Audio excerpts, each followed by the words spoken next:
దావీదును వారికి రాజుగా ఏర్పరిచెను. మరియు ఆయన, నేను యెషయా కుమారుడైన దావీదును కనుగొంటిని. అతడు నా ఇష్టానుసారుడైన మనుష్యుడు. అతడు నా ఉద్దేశములనియు నెరవేర్చునని చెప్పి అతనిని గూర్చి సాక్ష్యం ఇచ్చెను. ఈ యొక్క మాట ప్రభువు సెలవిస్తున్నారు దావీదుని గురించి. అతడు, దావీదు నా హృదయానుసారుడు, నా చిత్తాన్ని నెరవేర్చేవాడు. ఇది సామాన్యమైన మాట కాదు. బైబిల్ గ్రంథంలో ఎవరిని గూర్చి కూడా ఈ మాట లిఖించబడలేదు పరిశుద్ధ గ్రంథంలో. కాబట్టి ఈరోజు దావీదుని గురించి కొన్ని విషయాలు తెలుసుకుందాం.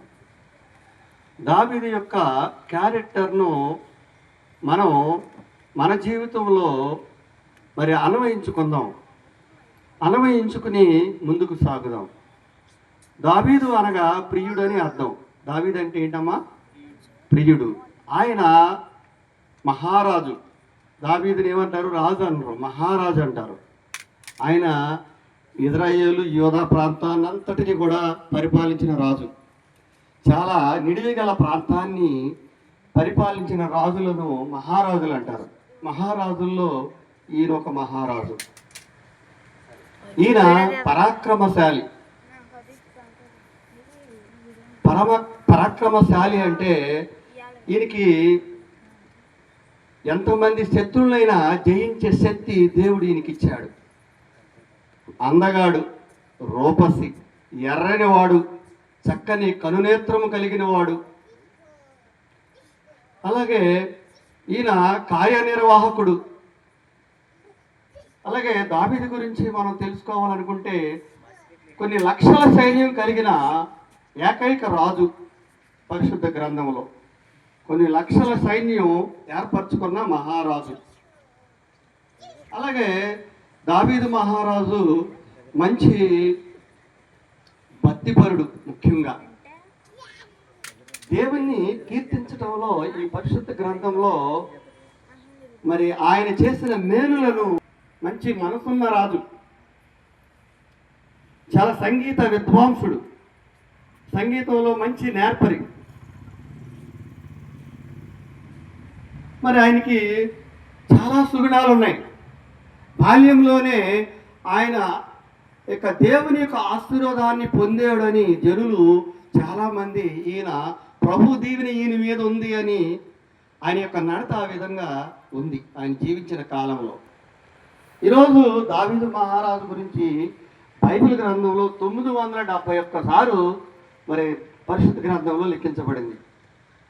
971 సార్లు.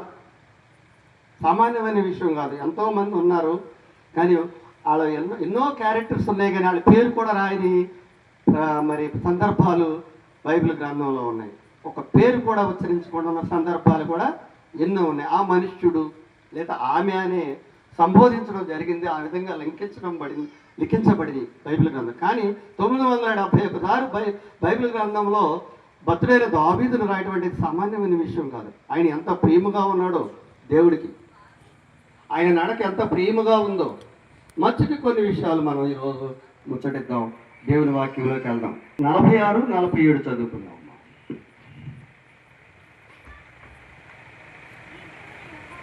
ఈ దినమున యెహోవా నిన్ను నా చేతికి అప్పగించును. నేను నిన్ను చంపి నీ తల తెగవేసును. ఇశ్రాయేలులో దేవుడున్నాడని లోక నివాసులందరూ తెలుసుకున్నట్లు నేను ఈ దినమున ఫిలిష్తీయుల యొక్క కళేబరములను ఆకాశ పక్షులకును భూమృగములకును ఇత్తును. అప్పుడు యెహోవా కత్తి చేతను ఈటి చేతను రక్షించువాడు కాదని ఈ దండు వారందరూ తెలుసుకుందరు. దేవుడు తన పరిశుద్ధ వాక్యాన్ని దీవించిన కలుగును గాక. ఈ యొక్క వాక్యాన్ని ఏ సందర్భంలో చెప్తున్నాడంటే, యాలా లోయలో మరి ఇక ఫిలిస్తీన్లకి ఇశ్రాయేల్కి యుద్ధం జరుగుతుంది. అటు గాతువారు, అటు ఫిలిస్తీన్లు, ఇటు ఇజ్రాయేలీలు, వీళ్ళందరూ కూడా ఒక ప్రదేశానికి వచ్చారు. మొట్టమొదటి రాజు ఎవరంటే ఇజ్రాయేల్కి మొట్టమొదటిగా సౌలు.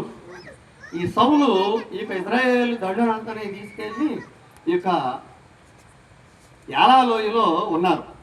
ఈ గాతువాడైన మన గొలియాతు ఆయన చాలా బహు ఎత్తైన కలిగిన వాడు, బలాసూరుడు. ఆయన 40 దినాలు రోజు వస్తూ, మీలో ఎవరైనా నన్ను సంహరించేవాడు ఎవడన్నా ఉన్నాడా, ఛాలెంజ్ రండి, ఒకవేళ నన్ను సంహరిస్తే మా రాజ్యాన్ని మీకు వసూలు చేస్తాము, కాబట్టి నన్ను సంహరించేవారు ఎవరైనా ఉంటే రండి అని రోజు తనని అగుపరుచుకుంటున్నాడు. 40 దినాలు, 40 రోజులు. ఈయన ఏ రోజు ఆయన ఈ యొక్క సైన్యానికి ముందుకు వస్తే అందరూ భయపడిపోతున్నారు. సౌలు కూడా భయపడిపోతున్నాడు, నిద్రలే వీళ్ళకి ఆయన చూసి. ఆయనే కల్లా వస్తున్నాడు. ఆయన యొక్క ఆకారము, ఆయన ఈటె, ఆయన డాలు అవన్నీ చూసి భయపడిపోతున్నారు. ఆయనకి శరీర సౌష్ఠవం కలిగిన వాడు కదా, దాని మీద భీతిల్లిపోతున్నారు. అందరూ కూడా భయపడిపోతున్నారు ఆయన ముందుకు వస్తుంటే. ఇలా 1 రోజు 2 రోజులు కాదు, 40 దినాలు జరిగింది. ఈ 40 దినాల్లో ఆయన్ని మనం సంహరించడం అసంభవం అనుకున్నాడు సౌలు. చాలా కష్టం కాబట్టి ఏదో ఒక ఈయన్ని చంపడానికి కొన్ని తాయిలాలు మనం రాజ్యంలో ప్రకటించాలి, కొన్ని అవార్డులు ప్రకటించాలి. నా కూతుర్ని ఇస్తానని, నా రాజ్యంలో సగం ఇస్తానని, ఇలాగ అనేకమైన వాగ్దానాలు ఆ యొక్క సైన్యంలో చేశాడు. ఈ సైన్యంలో అందరూ అనుకుంటున్నారు, ఈ గొలియాతుని చంపేస్తే ఈ రాజ్యంలో సగం వస్తుంది, ఆయన కుమార్తెలు ఇస్తారు, ఎవడన్నా ఉన్నాడు అనుకుంటున్నారు. కానీ ఎవరు కూడా ముందుకు రావట్లా. కానీ ఒక రోజు ఒక సందర్భంలో తన యొక్క తండ్రి అయిన యెషయా గారి ఆజ్ఞ మేరకు ఆ యొక్క జొన్నుగడ్డలు వారికి వారి సహస్రాధిపతికి ఇవ్వడానికి వచ్చాడు. ఒక్కొక్క టీంకి ఒక్కొక్క సహస్రాధిపతి ఉంటాడు. సహస్రం అంటే 1000 మందికి ఒక సైన్యాధ్యక్షుడు ఉంటాడు. కాబట్టి ఈ సైన్యాధ్యక్షుడు కూడా కొన్ని ఇమ్మని యెషయా గారు పంపించాడు వాళ్ళ అధికారికి, ఈ సైన్యానికి. తర్వాత ఒక ఆనవాళ్ళు కూడా నాకు తీసుకురావాలి, బతుకున్నారో లేదో యుద్ధం ఎప్పటి నుంచో జరుగుతుంది కాబట్టి అయ్యా మీ అన్నయ్యల యొక్క ఆనవాళ్ళు కూడా తీసుకురామని మన యెషయా గారు ఈయన్ని పంపించడం కాదు. ఇది నా వల్ల కాదు, దేవుడు ఉన్నాడని ఈ యొక్క లోక నివాసులందరూ తెలుసుకోవాలి. ఇతడు ఈరోజు నా చేతిలో అంతమవుతాడని చెబుతున్నాడు. కారణం దేవుని మీద అచంచలమైన భక్తి ఆయనలో ఉన్నది. అత్యంత విశ్వాసం కలిగి ఉన్నాడు దావీదు మహారాజు. ఈరోజు మనం కూడా అలాంటి విశ్వాసం కలిగి ఉంటే మనకు కూడా కొన్ని కార్యాలు జరుగుతాయి. ప్రతి ఇంటిలో జరుగుతాయి, ప్రతి మనిషిలోనూ జరుగుతాయి. అచంచలమైన భక్తి. అందుకనే దావీదు మహారాజుని ఎప్పుడైనా ఏదైనా సందర్భంలో మాట్లాడేటప్పుడు భక్తుడైన దావీదు అంటారు. ఏమంటారమ్మా? భక్తుడైన దావీదు అంటారు. ఆయన అంత భక్తిపరుడు. ఎలాగైతే ఈ లోకంలో మహారాజు అనిపించుకున్నాడో ఈ లోకంలో కూడా భక్తుడైన దావీదు అనిపించుకున్నాడు. గొలియాతును తన చేతికి మరి దేవుడు అందజేశాడు. తర్వాత మన సౌలు గారు తను రమ్మన్నాడు. ఎవరతను సార్ నా దగ్గరికి తీసుకురామన్నప్పుడు చిన్న సన్నివేశం జరిగింది, అది మీకు నేను తెలియజేయాలనుకుంటున్నాను. 1 సమూయేలు 17వ అధ్యాయం 58వ వచనం చదువుదాం. సౌలు అతన్ని చూచి, చిన్నవాడా, నీవెవని కుమారుడు అని అడుగుగా, దావీదు, నేను బెత్లెహేమీయుడైన యెష్షయి అను నీ దాసుని కుమారుడని ప్రత్యుత్తరం ఇచ్చును. ఈ సందర్భం సౌలుకు తెలుసు. ఆల్రెడీ అందరూ ఎవరవయ్యా అని అడుగుతున్నాడు కావాలని ఉద్దేశంతో. ఆయనకి తెలుసు ఆల్రెడీ. అంతకుముందు కూడా ఆయనకి దెయ్యము పట్టినప్పుడు చక్కని వాయిద్యంతో వాయించి మరి ఆ యొక్క దెయ్యాల్ని వదిలించింది కూడా దావీదే. అతను మరి అలాంటి పరిస్థితిలో దావీదు తెలియకుండా ఉంటాడా? తెలుసు. కానీ ఇప్పుడు ఏమంటున్నాడంటే తెలిసి కూడా ఈ చిన్నవాడా నువ్వెవరు అని అడిగినప్పుడు ఆయన సమాధానం ఎలా ఉందంటే, ఒకసారి మీరు ఆలోచిస్తే దావీదు ఏమని చెప్తున్నాడంటే, నేను బెత్లెహేమీయుడైన యెషయ్యు అను నీ దాసుని కుమారుడని ప్రత్యుత్తరం ఇచ్చును. నీ దాసుని కుమారుడయ్యా, నేను బెత్లెహేమీయుడైన యెషయి కుమారుడయ్యా అని చెప్తున్నాడు. ఎంత మరి చిన్న వయసులో ఎంత మంచి ఆలోచన, ఎంత చక్కని మాట అది. మహారాజు ముందు, ఆ రోజు రాజులు మహారాజులు అంటే మామూలు విషయం కాదు. నువ్వు ఎవరక్కడ అంటే చాలు, ఇంకా పని అయిపోయినట్టే. అంత దారుణంగా ఉండే ఆ పరిస్థితులు. ఇప్పుడంటే ప్రభుత్వాలు వచ్చినాయి, రాజ్యాంగాలు వచ్చినాయి, ఆ రాజ్యాలన్నీ పోయినాయి కాబట్టి ఇప్పుడు పరిస్థితులు వేరు, అప్పుడు పరిస్థితులు వేరు. ఇప్పుడంటే విచారణలో ఇంకోటి ఉండే, అప్పుడు లేవు. రాజు ఏదంటే అదే. అయితే ఆ రాజుకి ఈయన ఎలా తను పరిచయం చేసుకుంటున్నాడంటే, నేను బెత్లెహేమీయుడైన యెషయి కుమారుడు. కానీ ఎప్పుడైతే గొలియాతుని చంపి తన యొక్క పురములో ప్రవేశించాడో అప్పుడు ఈ యొక్క మహిళలు సంగీతాలు వాయిద్యాలతో వాయిస్తూ వాళ్ళు ఒక పాట పాడారు. ఆ పాట ఈయన కొమ్మ ముంచింది. వాళ్ళేం పాడారంటే, సౌలు కంటే 1000 కొలది, దావీదు కంటే 10,000 కొలది అని పాడారు. ఆ పాట ఏమైందంటే, ఈ యొక్క సౌలు చెవిని వినపడి చాలా అసూయపడ్డాడు. ఇదేంట్రా బాబు, నిన్నగాక మొన్న వచ్చాడు, ఇటు చోటు పొట్టోడు, బ్యాక్గ్రౌండ్ లేనోడు, ఏ విధమైన రైతు కుటుంబం నుంచి వచ్చినాడు, ఒక రైతు గొర్రెల కాపరి, ఒక సామాన్యమైన కుటుంబం, వీడు నన్ను డామినేట్ చేసేసాడు. వాళ్ళ నాకంటూ 1000, వీడికంటూ 10,000 అంటున్నారు అని అప్పటి నుండే ఆయన పట్ల అసూయపడి మరి విషపు చూపు నిలిపాడు. ఆయన మీద విషపు. అప్పటి నుంచే దావీదుకి మరి కష్టాలు స్టార్ట్ అయినాయి. ఈయనేదో మంచి చేయాలని వచ్చాడు అక్కడికి, కానీ ఎదురైంది ఏంటి? ఈరోజు కొంతమంది కొంచెం మంచి పనులు చేస్తూ ఉంటారు. మంచి పనులు చేసిన వాళ్ళనే మరి నిందిస్తూ ఉంటారు.